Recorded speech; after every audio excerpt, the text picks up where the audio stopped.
എടാ നീ എന്തിനെങ്ങനെ ദേഷ്യപ്പെടുന്നത്? എടാ നീ എങ്ങനെയാണ് ഇത്ര ദേഷ്യത്തെ പിടിച്ചു നിർത്തുന്നത്? കണ്ടോ, രണ്ട് ചോദ്യം നമ്മൾ വ്യത്യാസമുണ്ട്. ആദ്യം ചോദിച്ചതിന്റെ ശൈലി എങ്ങനെയാ? എടാ നീ എന്തിനെങ്ങനെ ദേഷ്യപ്പെടുന്നത്? അതൊരു കുറവായിട്ടാണ്, ഒരു ന്യൂനതയായിട്ടാണ് ചോദിച്ചത്. പക്ഷെ രണ്ടാമത്തത്, എടാ നീ എങ്ങനെയാണ് ഇങ്ങനെ ദേഷ്യം പിടിച്ചു നിർത്തുന്നത്? അതൊരു കഴിവായിട്ടാണ് ചോദിച്ചത്. കണ്ടോ, ഇതിന്റെ പേരിലാണ് റസൂലുള്ളാഹി തങ്ങൾ പറഞ്ഞത് എന്ത്?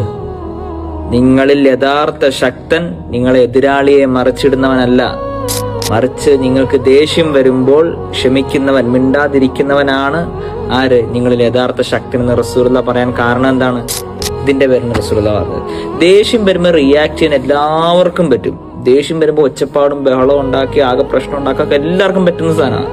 പക്ഷെ ഭയങ്കര ദേഷ്യമുള്ള ആള് ദേഷ്യത്തെ പിടിച്ചു നിർത്താനുള്ള ഒരു കഴിവുണ്ടല്ലോ, പുറത്തോട്ട് വരാതെ ഇങ്ങനെ കെട്ടിപ്പിടിച്ച് ഉള്ളിൽ അടക്കി വെക്കുന്ന ഒരു സാധനം ഉണ്ടല്ലോ, അത് നല്ല ആരോഗ്യമുള്ളവർക്ക്, നല്ല ശക്തിയുള്ളവർക്ക് അത് പറ്റുള്ളൂ. അല്ലാത്തവരുടെ കയ്യിൽ നിന്ന്, അത്ര ശക്തി ഇല്ലാത്തവർക്ക് ഇത് വിട്ടുപോകും ദേഷ്യം. ഇതിന്റെ പേരാണ് റസൂലുള്ളാഹി പറഞ്ഞത്. പറഞ്ഞതിൽ കാര്യമില്ലേ?